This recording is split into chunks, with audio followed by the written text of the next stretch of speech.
आसमानों का हो, ऐ ज़मीं शादमान हो, ऐ आसमानों का हो, ऐ ज़मीं शादमान हो,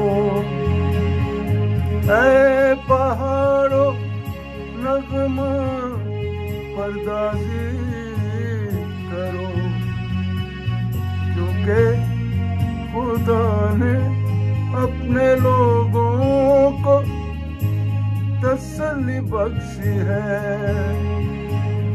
और अपने रंजूरों पर रहम फरमाएगा।